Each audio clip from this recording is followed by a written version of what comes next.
entitled parents, my FIL called me ugly, so I got secret surgery and shocked him. Well, at least she has a good personality, my father-in-law announced to the entire Thanksgiving table, gesturing toward me with his fork like I was some consolation prize. That's what matters, right? The conversation died instantly.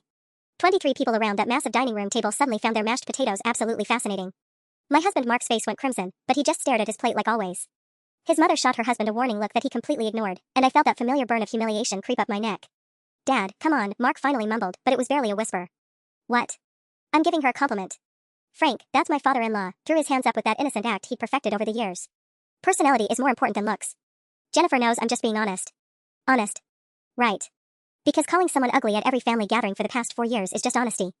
I forced a smile and nodded, playing my part in this twisted little dance we'd been doing since Mark and I got married.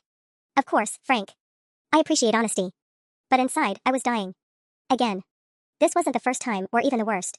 There was my wedding day when he told the photographer to get Jennifer's good side, if you can find one. The Christmas when he bought me a gift certificate for makeup lessons to help bring out your potential.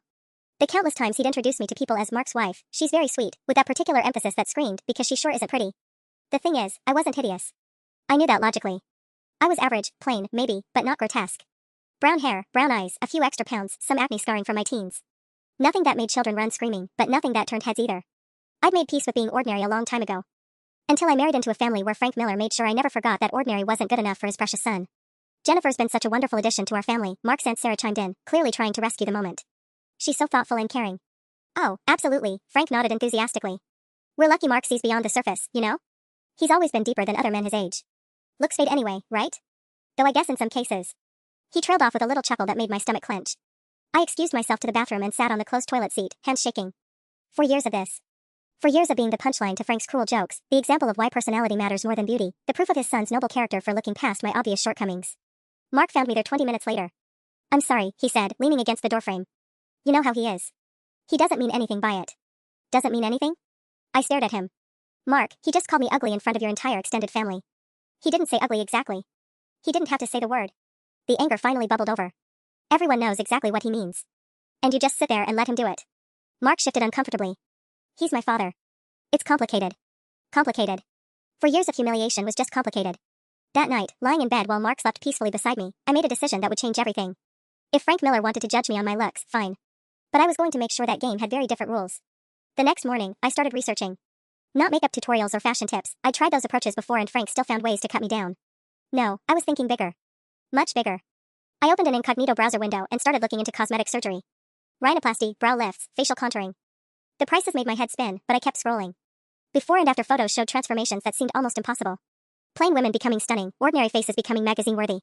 What are you looking at? Mark asked, appearing behind me with his coffee. I slammed the laptop shut so fast I nearly broke the screen. Just, work stuff. He kissed the top of my head and wandered off to get ready, completely oblivious. Which was typical Mark, he never looked too closely at anything that might be uncomfortable. That afternoon, I drove to the bank and opened a separate savings account. The account Mark would never see because all the statements would go to my office. I'd been working as a graphic designer for 6 years, and while we pooled most of our money, I'd always kept a small amount separate for personal expenses. Now that personal expense fund had a very specific purpose. I started small. Skipped lunch and deposited the money I would have spent. Took on freelance projects in the evenings while Mark watched TV. Found excuses to avoid shopping trips and nights out. Every dollar went into what I privately called my transformation fund. 3 months later, at Mark's cousin's wedding, Frank struck again. You know, Jennifer, he said during the reception, loud enough for half our table to hear, you should really talk to Lisa about her skincare routine. He nodded toward the bride, who was admittedly gorgeous. She's done amazing things with what nature gave her. The implication was crystal clear, that I wasn't doing enough with what nature gave me, which apparently wasn't much to begin with. That's enough, Mark's sister Emma finally snapped. Dad, you're being cruel. Cruel? I'm trying to help. Frank looked genuinely offended. Jennifer knows I care about her. Don't you, sweetheart? All eyes turned to me. Mark looked mortified but said nothing, again. His mother studied her champagne flute. His brother Mike suddenly needed to check his phone. Of course, I heard myself say. You're just looking out for me. But Emma wasn't letting it go. No, he's not. He's being a bully, and everyone just sits here and lets it happen. Emma. Mark's mother's voice carried a warning. No, Mom. This has been going on for years. It's not okay. Frank's face darkened. I think I know how to talk to my own daughter-in-law. And I think she's adult enough to handle a little honest feedback about her appearance. Aren't you, Jennifer? The whole table was staring now. Waiting. This was my moment to either stand up for myself or play the role of grateful victim once again. I smiled sweetly. Absolutely. I really value your opinion, Frank. Emma looked disgusted and walked away. Frank looked satisfied. Mark looked relieved that the conflict was over. But inside, I was calculating. The fund was up to $8,000 now. According to my research, I'd need at least 20,000 for what I had in mind. Maybe 25. I ordered another drink and started mentally composing my resignation letter. If I was going to do this right, I'd need to take some time off. And Mark could never, ever know what was really happening. The lies were about to get much more complicated. I started working weekends. That was my excuse when I took a second job at a boutique marketing firm downtown. Mark barely blinked when I told him he was deep into a new video game that consumed most of his free time anyway. That's great, babe, he said, not looking up from his screen. Extra money's always good. If only he knew where that extra money was actually going. The weekend job was perfect cover for my consultations. While Mark thought I was helping small businesses with their social media strategies, I was sitting in pristine medical offices discussing facial reconstruction with surgeons whose diplomas covered entire walls. Dr. Martinez was the third surgeon I'd consulted with, and something about her immediately felt right. She didn't promise miracles or try to oversell me on procedures I didn't need. Instead, she studied my face with a clinical eye of an artist. What exactly are you hoping to achieve? She asked, making notes on her tablet. I want to be beautiful, I said simply. Not just pretty. Beautiful. She nodded without judgment. Tell me about your motivations. This is a significant investment and commitment. So I told her about Frank. About 4.5 years of systematic humiliation disguised as helpful honesty. About watching my husband choose his father's comfort over his wife's dignity time and time again. About being tired of apologizing for taking up space in the world. And your husband? Is he supportive of this decision? I shifted in the leather chair. He doesn't know yet. I want it to be a surprise. Dr. Martinez's eyebrows rose slightly, but she didn't lecture me. These procedures require recovery time. Significant recovery time. How do you plan to manage that without your husband knowing? I'm working on that part. She handed me a detailed treatment plan. Rhinoplasty to refine my nose, brow lift to open up my eyes, subtle cheek implants, lip enhancement, and laser treatments for my acne scarring. The total came to $23,400. I know it seems like a lot, she said gently. It's fine, I lied. I was only up to $11,200 in savings. That night, I sat in my car in our driveway for 20 minutes, staring at the estimate. The smart thing would be to march inside, tell Mark everything, and demand he finally stand up to his father. We could go to therapy. Set boundaries. Have adult conversations about respect and marriage and partnership. Instead, I started my car and drove to the casino 40 minutes outside town. I'd never gambled before, not even a lottery ticket. But I'd seen movies. People doubled their money all the time, right? I could turn my $11,200 into $23,000 in one night and be done with this whole mess. 3 hours later, I stumbled out $4,800 poorer with shaking hands and a sick realization that I was an idiot. $6,400. That's all I had left. Months of skipping meals, working weekends, lying to my husband, and I'd blown almost half of it in a single evening of desperation. I called in sick the next day and spent 8 hours on my laptop researching every possible way to make money fast. Legal ways, mostly. Some of the other options made my skin crawl, but I bookmarked them anyway. That's when I found the clinical trial. Seeking women aged 25 to 35 for cosmetic procedure trial. Participants received treatment at no cost plus compensation for time. Serious inquiries only. I must have read the posting 50 times. It seemed too good to be true, which probably meant it was. But I clicked anyway. The email I sent was 3 sentences long. I'm interested in participating in your cosmetic procedure trial. I'm 28, healthy, and available immediately. Please let me know what the next steps are. I hit send before I could talk myself out of it. That night, when Mark asked why I seemed distracted, I blamed work stress and went to bed early. I lay there staring at the ceiling, wondering what exactly I'd just gotten myself into. My phone buzzed with a response at 2:47 a.m. Can you meet tomorrow at 3 p.m.? Downtown Medical Plaza, Suite 1205. Come alone. The Downtown Medical Plaza was one of those gleaming glass towers that screamed expensive healthcare. Suite 1205 had no name on the door, just a number, which immediately made my stomach churn. I sat in my car in the parking garage for 15 minutes, checking and rechecking the address. This was insane. I was about to walk into some unmarked office because a stranger on the internet promised free cosmetic surgery. Every true crime podcast I'd ever listened to had started exactly like this. But Frank's voice echoed in my head, at least she has a good personality. The humiliation burned fresh, and I got out of the car. The waiting room looked legitimate enough, modern furniture, medical journals, that antiseptic smell all doctors' offices had. A receptionist with perfect skin and impossibly white teeth smiled at me like we were old friends. Jennifer? Dr. Reeves will see you now. Dr. Reeves turned out to be a woman in her 40s with an immaculate lab coat and a kind of bone structure that belonged in magazines. She gestured for me to sit across from her pristine desk. Thank you for responding to our posting. I'll be direct, we're conducting trials for a comprehensive facial enhancement protocol. The procedures would normally cost upward of $30,000. My heart jumped. That was more than I'd even dreamed of affording. What's the catch? I asked. She smiled, but it didn't reach her eyes. We're testing a new combination of treatments. There are some risks involved, which is why we need participants willing to sign extensive waivers. What kind of risks? The usual surgical risks, plus some unknowns since this is a trial protocol.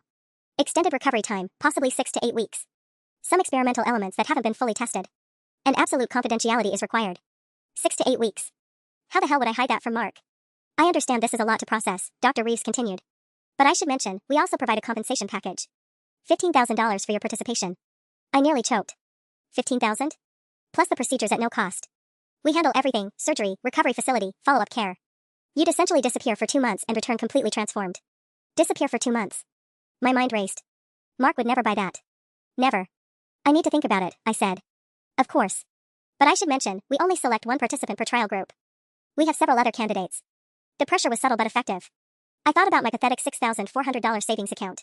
About Frank's smug face at every family gathering. About Mark's spineless refusal to defend me. What would I tell my husband? Dr. Reeves leaned back. That's not our concern. Some participants have said family emergency, work assignment, medical treatment. Whatever works for your situation. I drove home in a daze. 2 months. I'd have to disappear for 2 months, lie to Mark for 2 months, and trust complete strangers to rebuild my face. Mark was making dinner when I walked in, humming off-key and completely oblivious to the fact that his wife was contemplating the most insane decision of her life. How was your day? He asked, kissing my cheek. Fine, I lied. Actually, I might have to travel for work soon. Big project. Oh yeah? Where to? I hadn't thought that through. Chicago. Maybe. Still working out the details. He nodded and went back to stirring pasta sauce. No follow-up questions. No curiosity about what kind of project would take me away from home. Just bland acceptance, like always. That night, I lay awake staring at his sleeping profile. In 2 months, I could be unrecognizable. Beautiful enough to make Frank Miller eat every cruel word he'd ever said to me. Rich enough to have some independence. But I'd also be someone who'd lied to her husband about disappearing for 2 months to get experimental surgery from people she'd met once. My phone buzzed. Text from an unknown number. Offer expires in 24 hours. Other candidates are very interested. I stared at the message until the screen went dark, my reflection ghost-like in the black glass. 24 hours to decide if I was brave enough to become someone else entirely. Or stupid enough. I called in sick to work and spent the entire next day pacing around our house like a caged animal. Every time I walked past a mirror, I stopped and stared, trying to imagine a different face looking back at me. A beautiful face that would make Frank Miller choke on his words. By noon, I'd convinced myself it was a scam. By 2 p.m., I was sure it was my only chance. By 4 p.m., I was Googling Dr. Reeves' cosmetic surgery and finding absolutely nothing. That should have been a red flag the size of Texas. Instead, I told myself they were just being discreet about their experimental work. Mark came home early with Chinese takeout and found me sitting at the kitchen table staring at my phone. You okay? You look like you've seen a ghost. Just tired, I said, shoving the phone in my purse. Work stuff. He unpacked lo mein and sweet and sour chicken, chattering about his day while I calculated how many hours I had left to decide. The clinical trial people weren't kidding about their deadline. It was already 6:30, which meant I had less than 24 hours from when they'd sent the text. Oh, by the way, Mark said around a mouthful of noodles, my mom called. They're doing Sunday dinner this weekend. Dad specifically asked if we'd be there. My stomach clenched. Did he say why? Something about wanting to show us the new deck he's building. You know how he likes to show off his projects. Another opportunity for Frank to find something wrong with me. Another chance for him to make jokes about how I looked next to the beautiful outdoor space he created. I could practically hear it already. Well, the deck's definitely the prettiest thing in the backyard now. Actually, I heard myself saying, I might not be able to make it. That work trip I mentioned? It might start earlier than I thought. Mark looked up from his food. Really? When? Think, Jennifer. Think. Maybe next week. I'll know tomorrow. Huh. Well, I'm sure Mom will understand.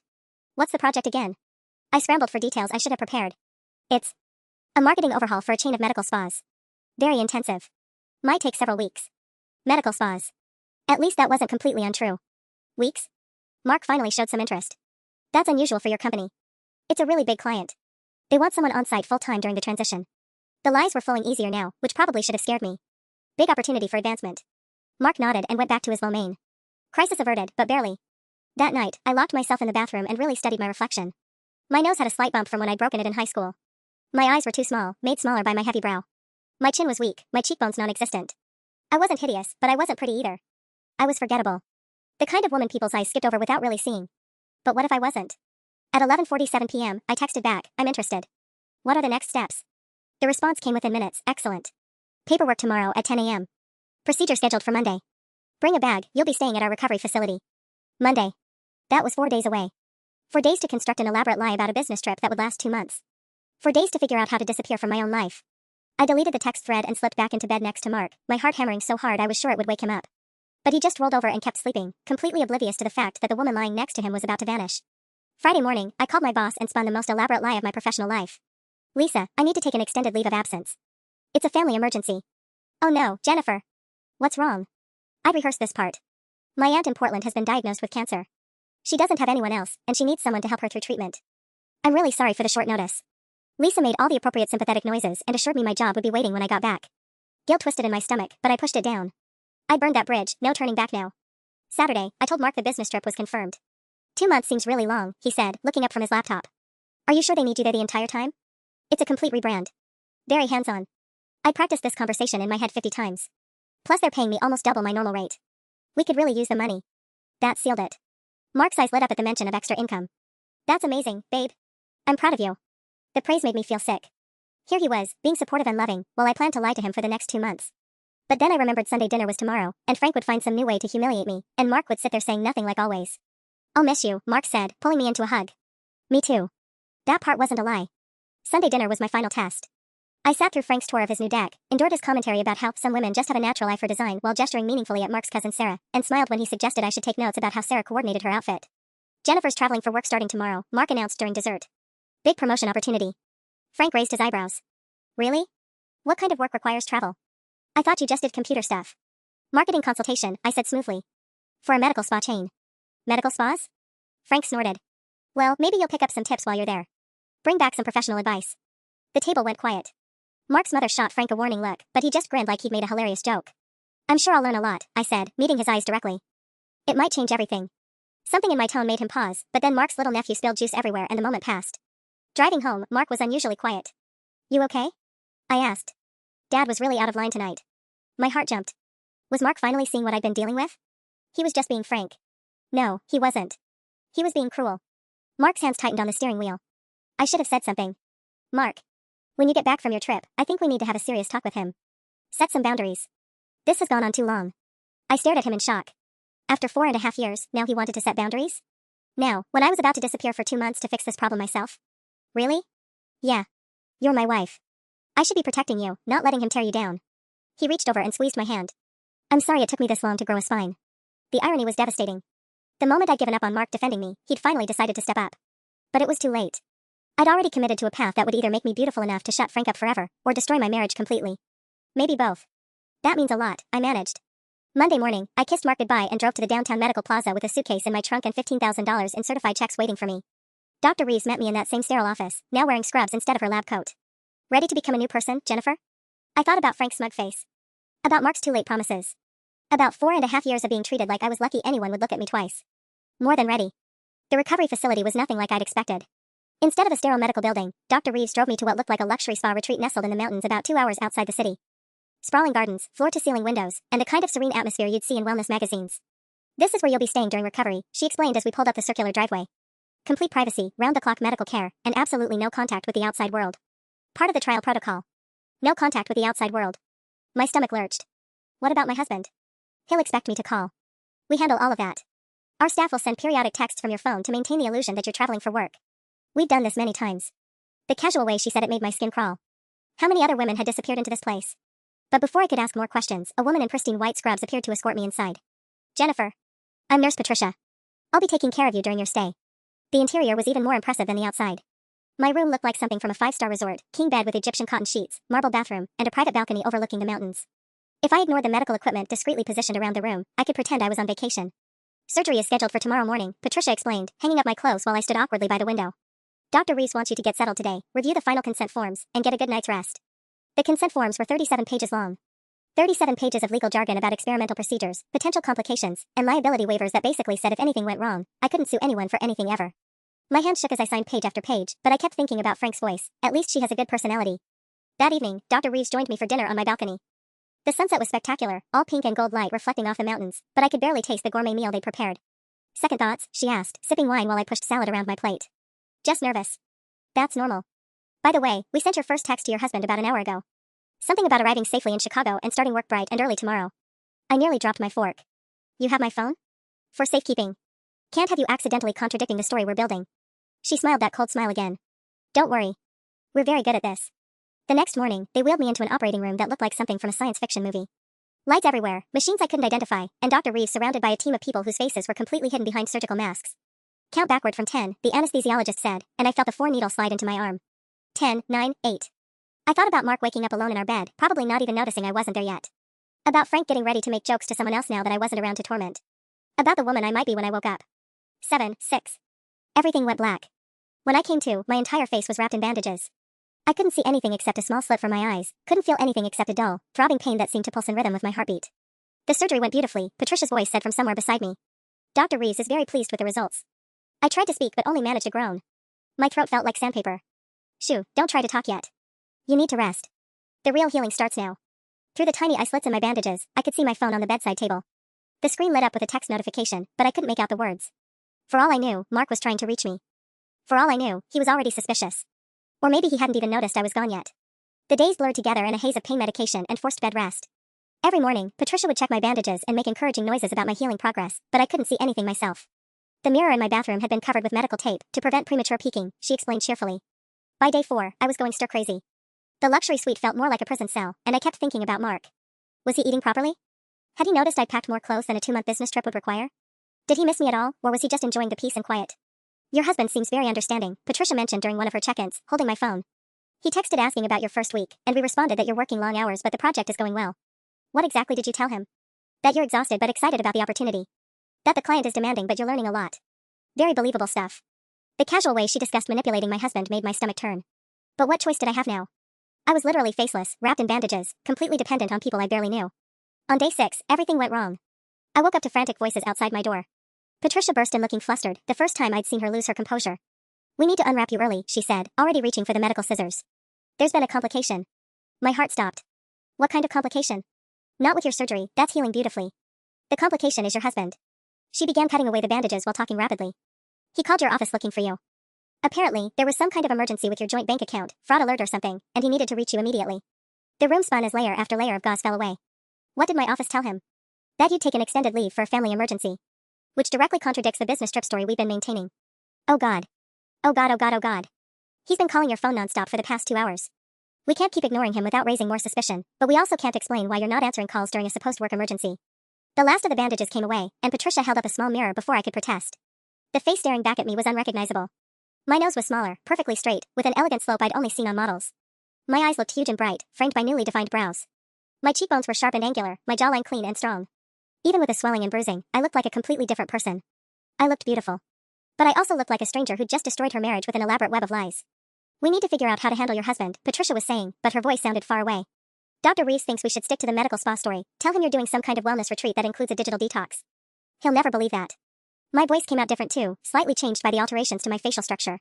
Mark knows I can't go 2 hours without checking my phone. My phone buzzed again. Mark's name on the screen, probably his 15th call today. Patricia looked at me expectantly. You have to answer eventually, she said. The question is what you're going to tell him. I stared at my reflection, at this beautiful stranger who'd been hiding under my ordinary features all along. Frank Miller would never make another cruel comment about this face. But Mark might never forgive the lies it had taken to create it. The phone kept ringing. The phone stopped ringing. Then immediately started again. I have to answer, I whispered, staring at this beautiful stranger in the mirror. My new face felt foreign, like wearing someone else's skin. If I don't, he'll call the police. Patricia handed me the phone with shaking hands. Remember, you're at a wellness retreat. Digital detox. That's why you haven't been answering. I swiped to accept the call, my heart hammering so hard I could feel it in my still tender cheekbones. Jennifer? Jesus Christ, finally. Mark's voice was frantic, higher pitched than I'd ever heard it. Where the hell have you been? I've been calling for hours. I'm sorry, I said, trying to keep my voice steady even though it sounded wrong to my own ears. My phone was locked up. What's wrong? What's wrong? Jennifer, someone tried to drain our savings account. The bank froze everything and they need both of us to verify the transactions. They said you took extended leave for a family emergency? What family emergency? You told me you were on a business trip. The room tilted. I gripped the phone so hard my knuckles went white. I can explain. And why do you sound so weird? Are you sick? Where are you really? Patricia was making frantic gestures, mouthing wellness retreat over and over. Dr. Reeves had appeared in the doorway, her face grim. I'm in Portland, I heard myself say. With my aunt. Remember? I told you she was sick. The silence on the other end stretched so long I thought the call had dropped. Jennifer. Mark's voice was deadly quiet now. You told me you were in Chicago for work. You specifically said Chicago, medical spa chain, big promotion opportunity. I wrote it down because I was proud of you. My beautiful new face crumbled. The lies were collapsing faster than I could rebuild them. Mark, Are you having an affair? What? No. God, no, Mark, I would never. Then what the hell is going on? You disappear, you lie about where you're going, someone tries to steal our money, and now you sound like a completely different person. Dr. Reeves was shaking her head violently, drawing her finger across her throat. No truth. Not yet. But I was drowning in lies and Mark was getting closer to something that would destroy everything. The money thing, I said desperately, did they say how much someone tried to take? $11,000. From your personal account that I didn't even know existed. My blood turned to ice. They'd tried to steal my transformation fund. The account Mark never knew about because I'd hidden it from him for months. The account that proved I'd been planning this deception long before I'd ever heard of Dr. Reeves. Jennifer, you're scaring me. Come home. Right now. Whatever's going on, we can figure it out together, but you need to come home. I looked at Patricia, at Dr. Reeves, at my reflection in the mirror. The beautiful stranger stared back with my husband's confusion and pain echoing in my ears. I can't, I whispered. What do you mean you can't? I mean I can't come home right now. I need more time. Time for what? Jennifer, talk to me. We've been married 4 years. Whatever's wrong, we can fix it, but you have to tell me the truth. 4 years. For years of Frank's cruelty, for years of Mark's silence, for years of feeling like I wasn't good enough to exist in their world. Now I was good enough. Beautiful enough. But I might have destroyed my marriage to get here. Give me 1 week, I said. 1 week and I'll come home and explain everything. 1 week? Are you insane? The line went dead. He'd hung up on me. I stared at the phone, at my beautiful new reflection, at the wreckage of my carefully constructed lies. Well, Dr. Reeves said dryly, that could have gone better. The next 3 days were absolute hell. Mark called every few hours, his messages getting progressively more desperate and angry. Patricia kept taking my phone away, for my own good, but I could see the notifications piling up. 17 missed calls. 43 text messages. You need to focus on healing, Dr. Reeves insisted when I begged to see the messages. The swelling won't go down properly if you're stressed. But I was beyond stressed. I was having full-blown panic attacks every time I thought about what Mark must be thinking. Was he driving to Portland looking for my fictional dying aunt? Had he called my parents? His parents? Oh God. What if he'd called Frank? I need my phone, I said for the 100th time. This is destroying my marriage. Your marriage was already on shaky ground, Dr. Reeves replied coldly. That's why you're here. She wasn't wrong, but hearing it said so bluntly made me want to scream. On the 4th day after the disastrous phone call, Patricia came in looking pale. There's been a development, she said, setting down my breakfast tray with shaking hands. Your husband contacted the police. My stomach dropped through the floor. What? He filed a missing person report. He told them his wife claimed to be visiting a sick aunt in Portland, but when he called every hospital and care facility in the city, nobody had heard of you or any patient with your aunt's name. Because I'd made up the aunt entirely. Because I was an idiot who couldn't keep her lies straight under pressure. The police are going to start investigating, Patricia continued. They'll check your credit cards, your bank accounts, your phone records. Dr. Reeves is concerned. Concerned. That was a polite way of saying furious that her patient had brought law enforcement into her shady operation. What happens now? I asked, though I was terrified of the answer. We're moving up your discharge date. You'll leave tomorrow morning instead of next week. Your face has healed enough that you won't need constant medical supervision. Tomorrow. But I wasn't ready. The swelling hadn't gone down completely, and I still looked like I'd been in a car accident. How could I possibly explain this to Mark? I can't go home looking like this. He'll know I had surgery. That's no longer our problem, Dr. Reeves said, appearing in the doorway. You've compromised the security of this facility. The best we can do is get you out before the police trace you here. The reality hit me like a slap. These people didn't care about my marriage or my happiness. I was just a test subject who'd outlived her usefulness and become a liability. What about the money? The $15,000 you promised? Dr. Reeves smiled that cold smile. Read your contract. Payment is conditional on completing the full recovery protocol. Since you're leaving early due to circumstances beyond our control, that clause is void. I wanted to argue, to fight back, but what leverage did I have? I was completely at their mercy, and they knew it. That night, I lay awake staring at my new face in the darkened window reflection. I was beautiful now, just like I'd wanted. My nose was perfect, my cheekbones could cut glass, my lips were full and symmetrical. But I was also broke, married to a man who thought I'd disappeared or was having an affair, and about to go home with no explanation that wouldn't destroy everything. In 12 hours, I'd have to face Mark and somehow convince him that the stranger staring back from the mirror was still his wife. The woman he'd married was gone forever. The question was whether he could love who she'd become. The ride back to civilization was a nightmare of silence and dread. Patricia drove while I sat in the passenger seat, sunglasses covering my still bruised eyes and a baseball cap pulled low over my transformed features. Every mile that passed brought me closer to a reckoning I wasn't prepared for. Remember, Patricia said as we pulled into the parking lot where I'd left my car over a week ago, if anyone asks, you were at a wellness retreat. Meditation, digital detox, holistic healing. People have cosmetic procedures at those places all the time. I nodded numbly, but we both knew how ridiculous that sounded. No wellness retreat could explain the dramatic changes to my bone structure. Mark wasn't stupid, and neither were the police who were apparently looking for me. My car started on the 3rd try, and I sat there for 10 minutes working up the courage to drive home. My reflection in the rearview mirror still shocked me, this beautiful stranger with my memories and my wedding ring but nothing else that Mark would recognize. The house looked exactly the same, but Mark's car wasn't in the driveway. For a moment, I felt relief. Maybe I could shower, practice what I'd say, figure out how to minimize the shock of seeing me like this. Then I noticed the police car parked across the street. My hand started shaking as I pulled into the garage. Through the kitchen window, I could see a uniformed officer sitting at our dining table with Mark. They both looked up when they heard the garage door, and the expression on Mark's face went from hope to confusion to something close to horror. I sat in my car for 30 seconds, trying to breathe. There was no going back now. No more lies or delays or excuses. Whatever happened next would determine whether my marriage survived this insane gamble. I walked into the house, and the silence was deafening. Ma'am, the police officer said, standing up slowly, are you Jennifer Miller? Yes. My voice came out steady somehow. Mark was staring at me like I was a ghost. His mouth was actually hanging open, and he'd gone completely pale. Jennifer? What happened to your face? The officer looked between us, clearly confused by Mark's reaction. Mrs. Miller, your husband reported you missing 4 days ago. He was concerned about inconsistencies in your story about your whereabouts. I pulled off the baseball cap and sunglasses, and Mark actually stumbled backward. In the bright kitchen lighting, there was no hiding what I'd done. My face was still slightly swollen, bruised yellow, and green around my eyes, but the transformation was undeniable. Jesus Christ, Mark whispered. Jennifer, what did you do? The officer was looking at me more carefully now, probably wondering if I was a victim of some kind of crime. Ma'am, have you been hurt? Do you need medical attention? No, I said quickly. I'm fine. I'm sorry for any confusion. I had a medical procedure done. Cosmetic surgery. I wasn't ready to tell my husband yet. Mark's face went through about 6 different emotions before settling on betrayal. Cosmetic surgery? You disappeared for over a week to have cosmetic surgery without telling me? Mr. Miller, the officer interrupted, I need to verify your wife's identity and get her statement about where she's been. There are some financial irregularities that need to be addressed as well. My stomach lurched. The attempted theft from my secret account. They'd want to know about that money, where it came from, what it was for. And I'd have to explain it all in front of Mark. The bank records show unusual activity on an account registered to you, the officer continued, consulting his notes. Large cash deposits over several months, then an attempted withdrawal that triggered fraud alerts. Can you explain those transactions? Mark was staring at me like he'd never seen me before. Which, in a way, he hadn't. I'd been saving money, I said carefully. For the surgery. I didn't want my husband to know about it. You've been secretly saving money for months? Mark's voice cracked. While lying to me about business trips and dying aunts? Who are you? The question hung in the air like a challenge. Who was I? The plain woman who'd taken Frank's abuse for years? The desperate wife who'd made a deal with shadowy doctors? Or this beautiful stranger who destroyed her marriage to prove a point? I honestly didn't know anymore. The police officer was still waiting for answers when Mark's phone rang. He glanced at the screen and his face somehow got even paler. It's your mother, he said to me, his voice hollow. She's been calling all morning. Apparently, Frank told the whole family you'd gone missing. My blood turned to ice. Don't answer it. Don't answer it? Mark stared at me like I'd lost my mind. Jennifer, they think you're dead.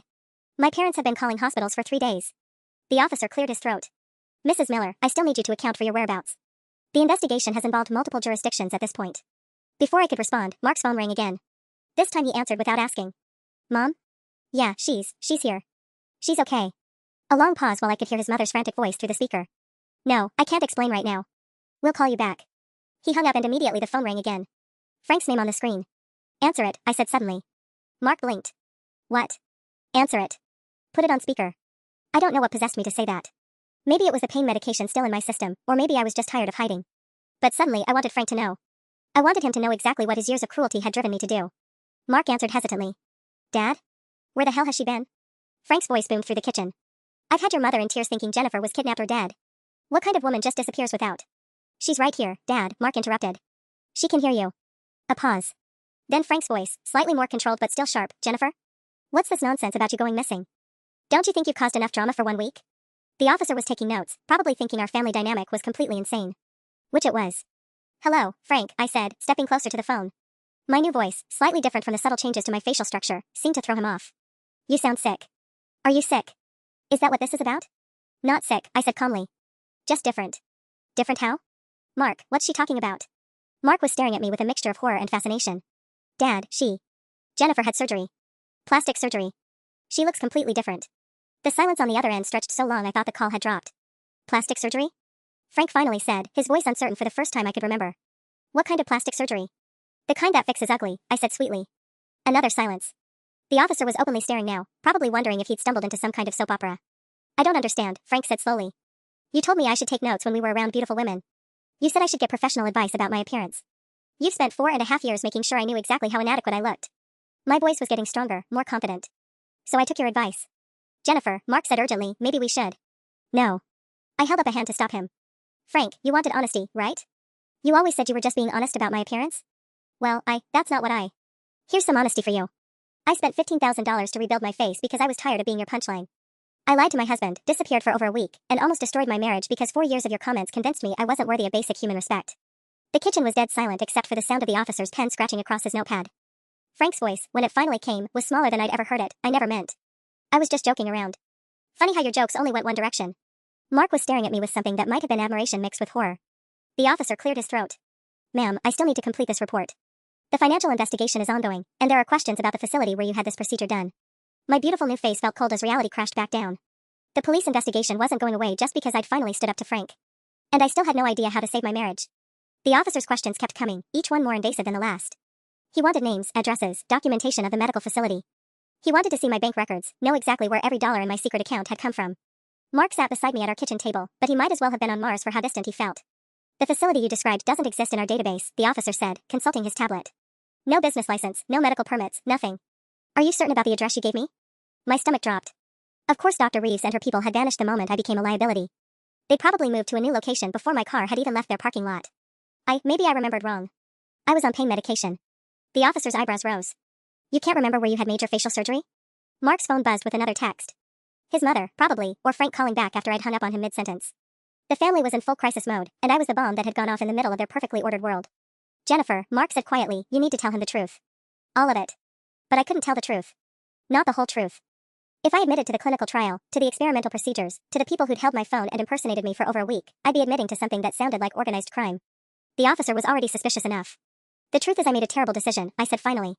I went to a place that wasn't legitimate because they were cheap. I was desperate and stupid, and now I can't even prove where I was. It wasn't technically a lie, just a massive oversimplification. Mark's phone rang again.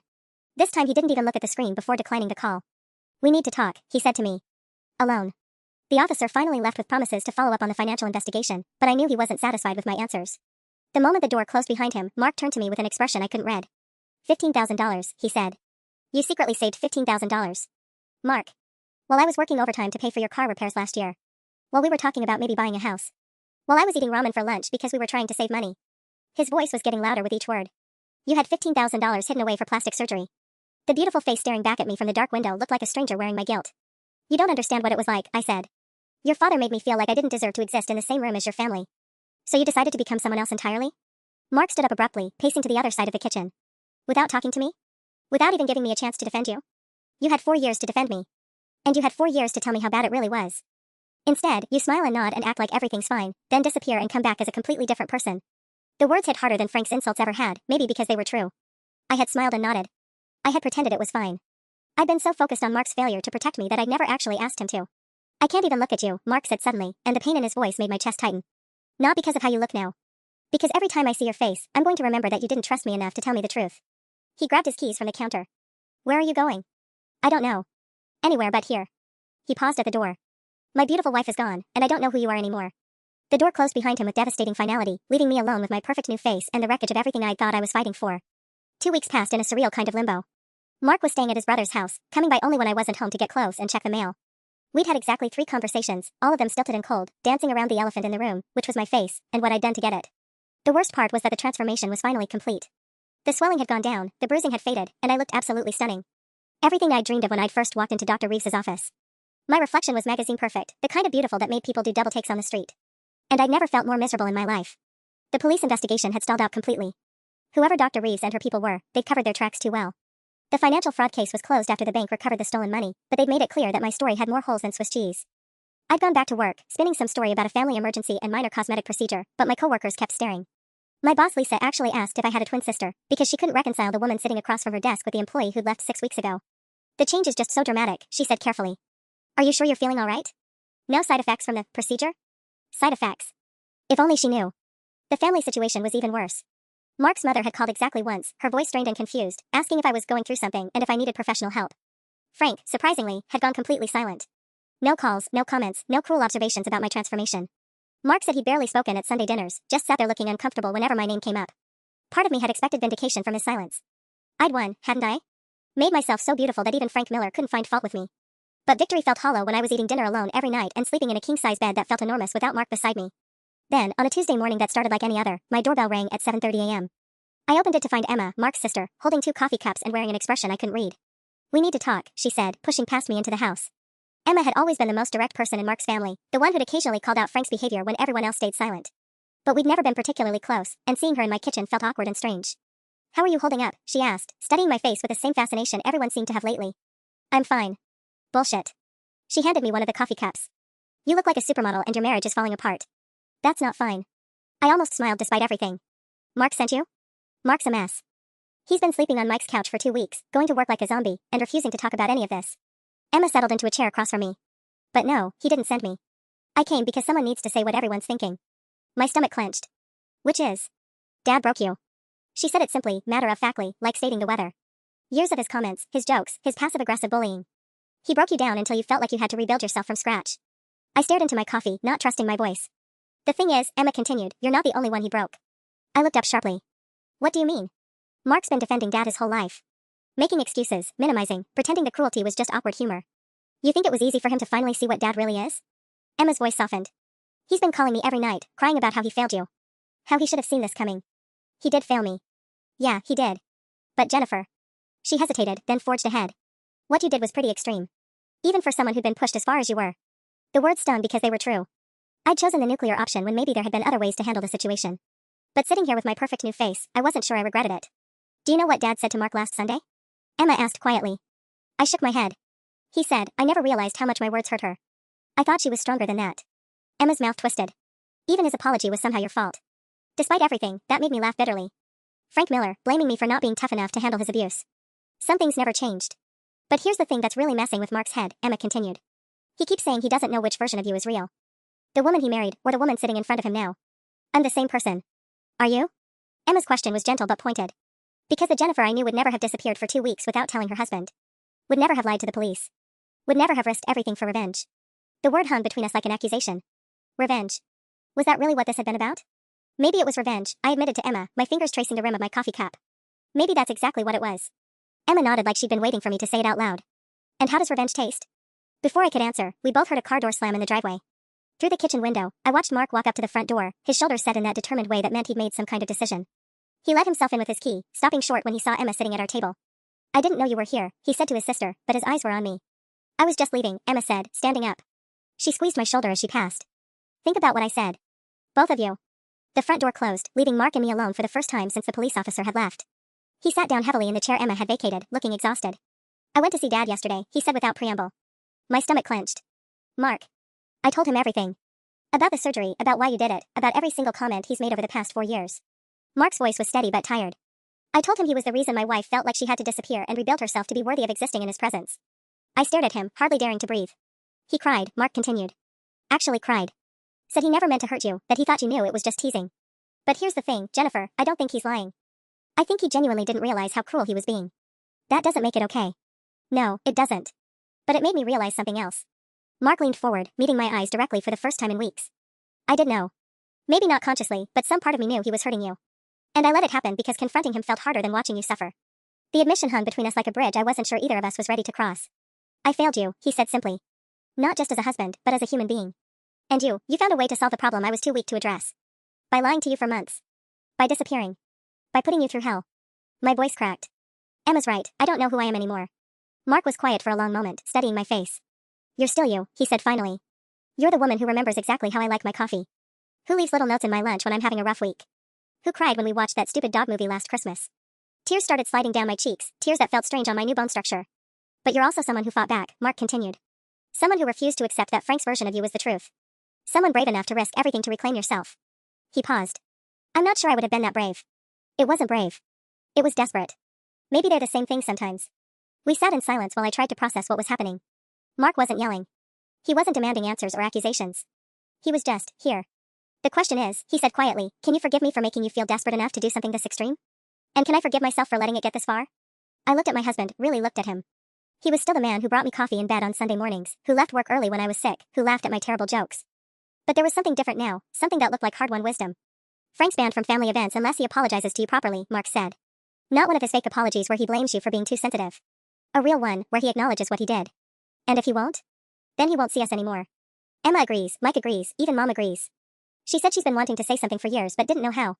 I wiped my eyes, smearing mascara I was still getting used to applying to my new features. What about us? Mark reached across the table and took my hand, the same hand he'd held on our wedding day, attached to a face he barely recognized. I love you, he said. I loved you before, and I love you now. Not because you're beautiful, though you are, incredibly beautiful, but because you're strong enough to demand better than what I was giving you. Even though I lied to you? Even though you lied to me. Even though you scared the hell out of me. Even though I'm going to have trust issues for a while. He squeezed my fingers. We both screwed this up, Jennifer. But maybe we can figure out how to do better. I thought about Dr. Reeves's cold smile, about Patricia's casual manipulation, about the weeks of pain and fear and loneliness. About the beautiful stranger in the mirror who was somehow still me. I don't regret it, I said quietly.